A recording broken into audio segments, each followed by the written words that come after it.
Followed by Chris Roberts, who's the National Director of Social and Economic Policy for the Canadian Labour Congress, and so is always invested in some ways part of his work on dealing with pension issues. Thank you, Greg, and thank you all the organizers of tonight's event, Socialist Project.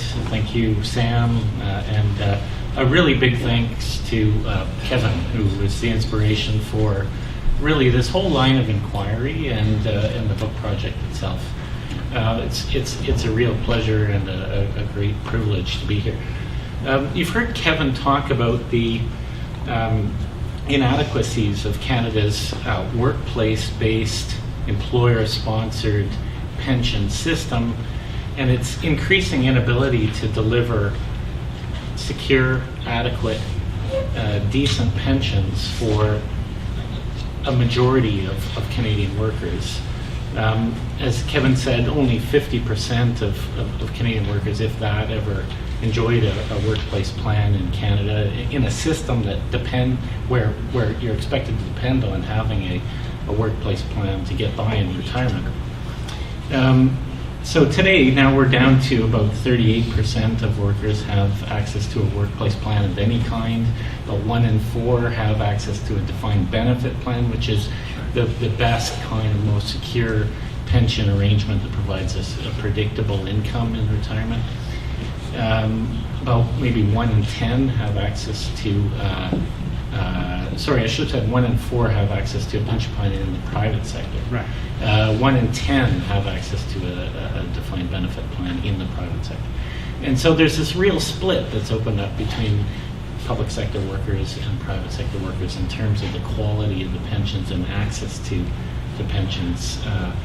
And that's extremely dangerous for the labor movement, obviously. The right has exploited that gap, that inequality to foster so-called pension envy on the part of private sector workers and others against public sector workers. And it's pushed all of us onto the defensive. And I just want to underscore the point that Janice made and that Kevin made, that it's critically important for unions to continue to wage those defensive struggles on behalf of workers with good pensions in the private sector, in the public sector, to defend and maintain and maybe even one day begin to expand those pensions. Because if we can't, as Sam has said, if we can't win those fights for good pensions that exist now, we're certainly not going to be able to win pensions, good, decent pensions for people that don't have them, have never had them, and have no prospect of having them at all. So these fights are absolutely critical. Having said that, I think the point is very well taken, that we do have to ask ourselves at the same time, and it's a challenging thing to do. We have to ask ourselves at the same time, do we need a whole different framework for delivering good pensions and retirement incomes for people in Canada? Really, the debate you hear from start to finish in labor circles as well as beyond is really about how can we incrementally shore up the existing system networks and extend at the margins coverage in one way or another to workers without pension plans. The problem here is that at every bargaining table we're on the defensive, fighting to hold on to what we've got. So even workers that do have good defined benefit plans or second best plans are fighting to preserve the provisions of those plans every day, and it is a defensive contest. So I think we need to also simultaneously think bigger and think more ambitiously and think more radically about addressing this very important issue of ensuring that everyone has a decent income in retirement. I want to switch from the benefit side though over to the investment side, and that's really the focus of this book. I think most of the book and the inspiration of the book, and that tries to carry forward the point that Kevin's made already, to also say that in the same way that the inequality that exists between those minority of workers that have good pensions today and the majority who don't makes it very difficult to fight struggles to defend good pensions against attacks from the right.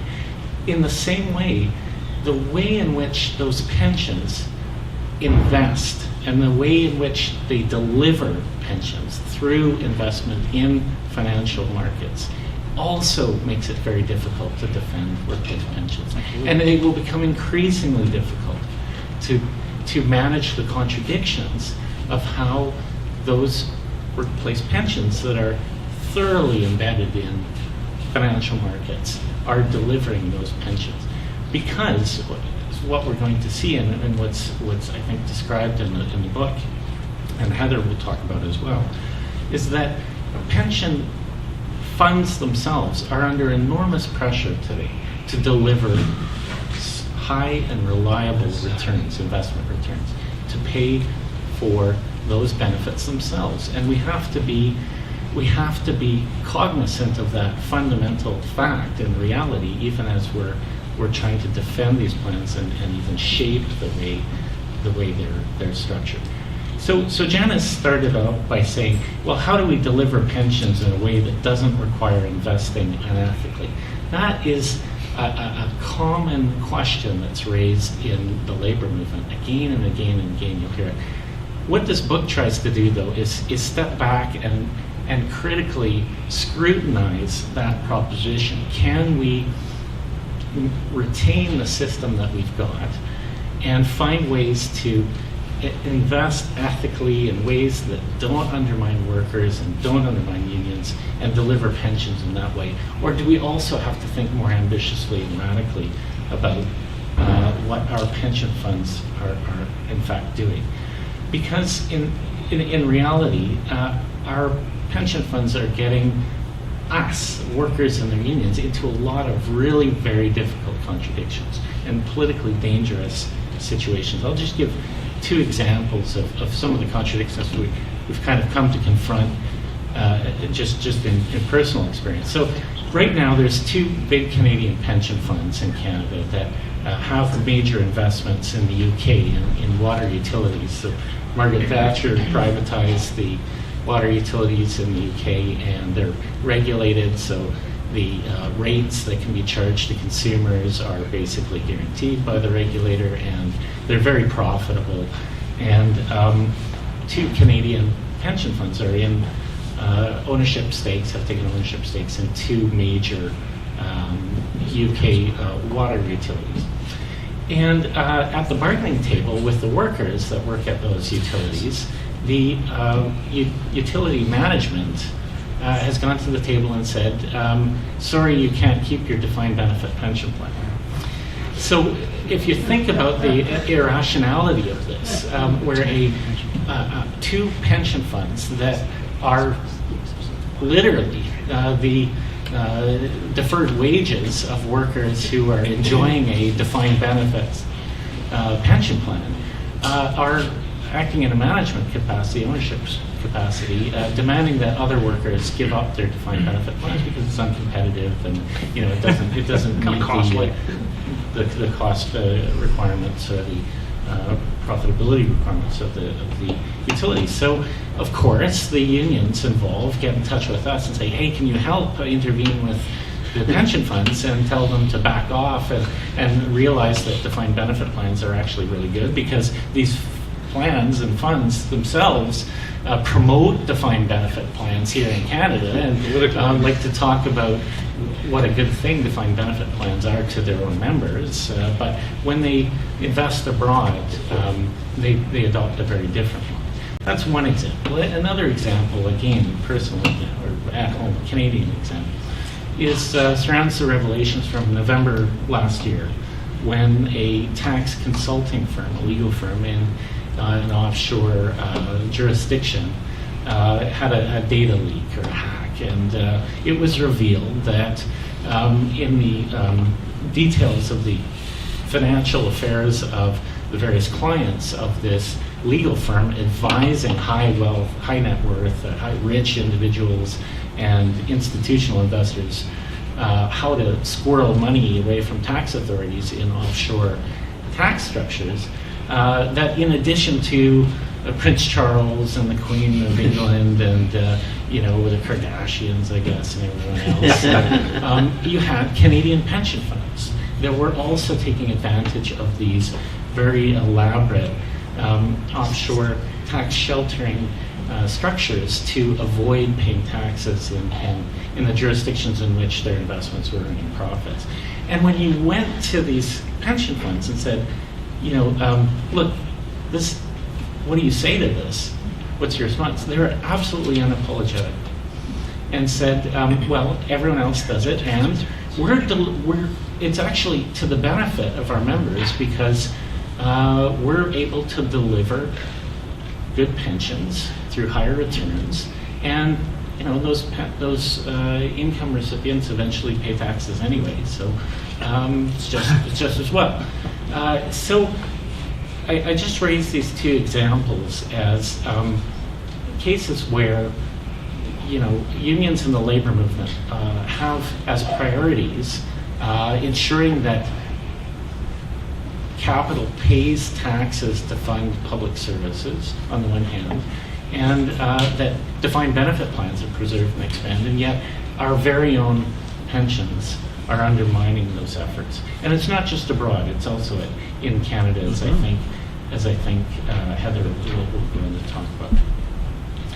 There's a whole other dimension that I won't really dive into, but it does have to do with the idea of the whole problem of private equity, as we've seen with Toys R Us, and we've seen in other examples, and we'll see again and again this business model that's increasingly common of big funds, pools of capital, taking firms, typically firms that are growing, not distressed firms, taking them private, financially restructuring them, laying off workers, busting unions, extracting as much value of the firm, and most importantly, loading the firm up with debt to pay the private equity funds and the governing partners themselves.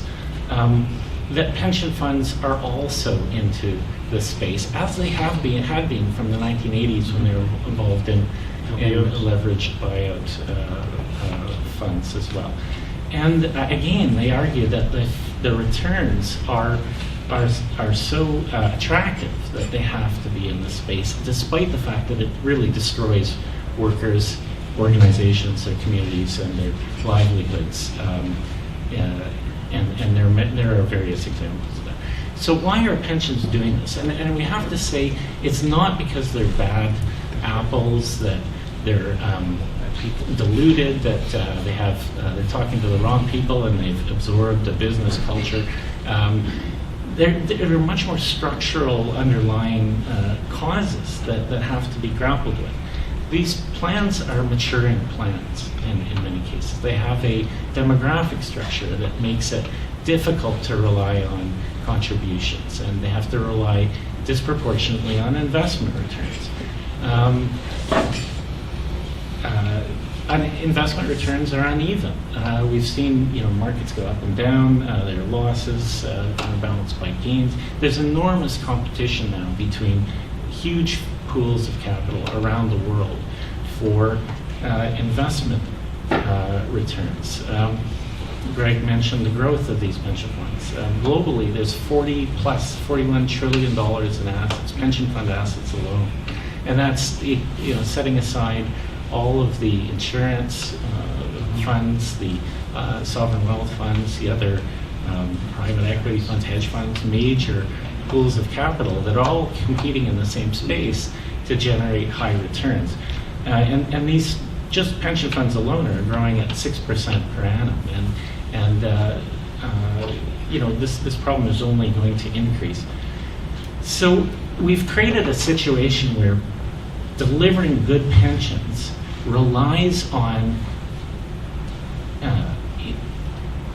acting or intervening in financial markets that are global, that are highly competitive, that are crisis prone, in a desperate struggle to deliver the kinds of returns that will continue to make possible those good pension benefits for an aging demographic.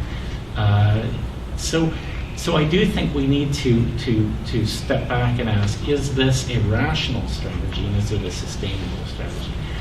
I just want to stress that these funds are not cuddly, they're not union funds by any stretch. Unions don't control them. Our trustees Not at all. don't control these pools of capital. They are global. They are incredibly sophisticated. They're in every asset class imaginable. They're after every public asset and public service that could be profitable and deliver a good return. In fact, the irony for any trustees in the room, when you're talking about investments around a pension plan board of directors, you're looking for economic rents. That's the irony. You're not looking for competitive investment. You're actually looking for the kinds of high returns that are available from the lack. Anyway, but that isn't to say that competition is the solution. It isn't. But I just want to stress the point that these funds have a big interest in further loosening regulatory constraints on where the investments can be made, in what classes, in how much of a company they can hold. They have a competitive, an immediate material competitive interest in breaking down as many constraints on their investments as possible. And that poses enormous risks for the public sector, for the very areas in which the workers who are members of these plans work, and the kind of jobs they have and the services they deliver day in, day out. So I think Heather's going to talk to some of these problems. I just want to finish by saying that the response to this situation that we've created, the dominant response, is to say, well, look, what's needed is to shape the investments that our pension funds make in a more socially responsible, ethical, environmentally sustainable fashion. Yep. Okay. And so the an enormous consulting industry, enormous literature, an enormous universe, constellation of thinkers and interests have arisen around the effort to persuade and to engage with and to cajole and coax pension funds and other pools of capital to not rip apart workers' lives, to not despoil the environment, and to not tear up companies and leave whole communities lying waste. And I just want to say that we have to be candid and talk about the real limitations to this whole approach. And that's what the book tries to do. And the book is really unusual in that regard.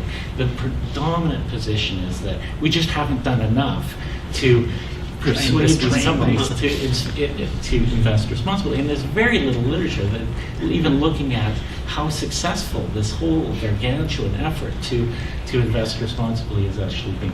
But worse than that, there's a bit of a slippage. I mean, let me back up just a bit. Unions are defensive organizations. We're always going to use whatever levers are available to win the fights that we're engaged in at the bargaining table, on the picket lines, or in the workplace. And that means going to investors. It happens every day of the week. There's a union that's locked in a struggle with an employer, and they find out that there's a pension fund that has a stake in the employer, and so they want to get help to exert influence and pressure on the pension fund to put pressure on management to do the right thing. That's always going to happen. That's absolutely necessary, I would actually argue. We have to take advantage of the avenues that are available to us. But there's a big difference between that approach to thinking about pension funds and the kind of slippage that happens when we hear pension funds can earn high returns and behave responsibly at the same time. To pension funds need to behave responsibly in order to earn high returns. That's right. To unions need to harness pension funds to advance workers' interests in the world. That's very different than saying we have to refuse to accept when our pension funds behave unethically, and we have to call them out, and we have to demand that they treat workers properly. Absolutely, and that's not going to change. But I think we're at risk of deluding ourselves if we imagine that for all the reasons laid out in the book, or challenged in the book, that we can somehow really pick up and harness and wield these pools of capital in the service of workers when our organizations are weak, or our ability to create solidarity across sectors and across occupations and industries and other cleavages are undeveloped. So let me stop there. I've gone a bit longer, but very interested to hear what people in the room have to say on this stuff. Thank you.